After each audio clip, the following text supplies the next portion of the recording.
This Thursday, May 21st, from 4:30 until 6 p.m., please join Detroit People's Platform for an Our Voices Matter tool share.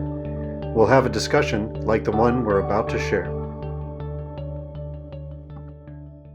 When we talk about making changes, we know that in order to identify where do we need to attack and what do we need to do and how do we really need to make systemic changes that not only us and our children will see, but changes that our grandkids and things will see as well. And we know that this will affect the whole population. We need to begin with what we call our root causes. And looking at a root cause is the difference between saying, as an analogy that my friend always say, when you go into, we're all standing by this water bank and we see this baby floating down the river. And then Olivia say, oh my God, this baby is in the water. She runs in the water to get the baby. And then I run in after her and we're passing this baby. I pass it to Samara. Samara drives the baby off.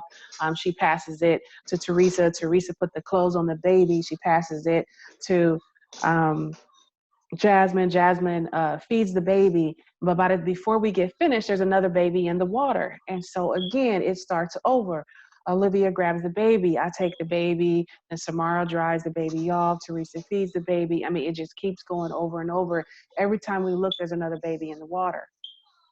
Well, if we're just busy just feeding the baby and clothing the baby, every baby that come down the water, who's going to stop and look up the river and say, where are these babies coming from? How did they get in the water and why are they there? So when we're looking at root causes, that's exactly what we're doing. We're leaving that area. We're walking up the river to find out who is it that put these babies in the water and how do we stop these babies from getting in the water in the first place. So with that, that's when we have to understand what is the underlying causes of the problems and conditions that we see. We see that the baby is floating down the river. We see that the baby doesn't have any clothes on. The baby needs food. The baby needs clothes. The baby needs love. The baby needs to be taught something. We see these things. We see these problems. We see the conditions that the baby is in. But with us looking at the root cause and us actually doing an analysis around it, then that will allow us to find out what it is we need to go after. If we correct and change that particular thing that is causing these problems and conditions in the first place, that's when we can go ahead and say, all right, we've actually eradicate the problems and conditions we see around us. So with that in mind, we want to go ahead and start the discussion about trying to identify these root causes. As you see on the screen here, there is the tree. And in the branches indicate the symptoms that we see. The trunk itself indicates the problems and conditions that we see. Now, the roots down in the bottom of the tree, now those are the causes. Those are the causes to the problems that we see, that they're often go unnamed and they often remain invisible. So right now, if you guys, let's go ahead and name some problems and conditions that we see when we're thinking about Detroit. So we're saying it to you, or we're writing it down? No, go ahead. Just, you don't have to write them down because we all won't see it. So yeah, let's say it so we can discuss it. I would say like bad education factors. Mm-hmm. Yep, that's what we see. Anything else? Crime.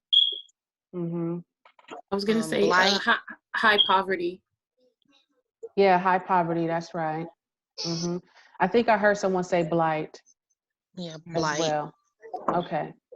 So all of the things that you guys mentioned, these are their problems and their conditions. It's a problem that we see, there's a bad education system. There's bad education, and that's a problem. And so from a condition of that, we've always had this bad education, right? For a while, I won't say always, for a long time. Condition is that we see from that, someone said that there's blight, and then someone said that, and that could be directly related to the poor education system. All of these things that are connected that we just said. One more thing I want to say, our public transportation is horrible, as well. That's a problem. Now, when we look at the bad education, what would you say was the cause of us right now, of what we see here kids not being able to graduate, us not having enough childcare spots in our facilities, us not having facilities in every neighborhood. So what would you say is a cause of that? I would say lack of funds is definitely a cause of that. Okay, lack of funds. Okay, anybody else got any possible causes? Economic means for parents. So children might have to take care of themselves because their parents are working 2 and 3 jobs just to make ends meet, and they don't have guidance at home. All right, so let's do that. If we start with that, if we say the funding is the root cause, so we're going to put it down at the bottom and the branches as a cause. If we can start going up the tree, anybody can tell me with lack of funding, one of the things she said, for instance, specifically not being able to pay the teachers enough, and then not having the books and things inside the school. So those things are like problems and conditions. Would you agree to that? Yes. Yes. Like we can literally see that our kids don't have enough books, and we can kind of follow that down to where, if we say the cause of that was funding, like if we have more funding, then when you're going up the tree, we would no longer see that our kids don't have any more books. I mean, our kids are not without books, or the teachers are getting paid more.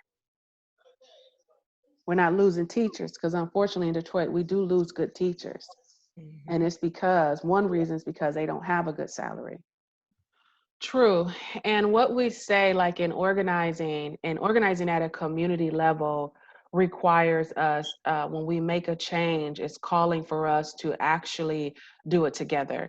Because as you said, I mean, we're naming all these problems, like we're seeing these differences, as Olivia said, like there's a difference between the private sector and that they're getting money, and our public sector haven't been, we're seeing that. We see all these problems. So basically in organizing, and when we use the tree, the reason why we go down to the root cause of it is because we're saying that if in fact the funding was better or increased, then we wouldn't have these problems and conditions we see, right? Why? Because one, we see it in other places, like Olivia said, we see it in the private sector, they're fully funded.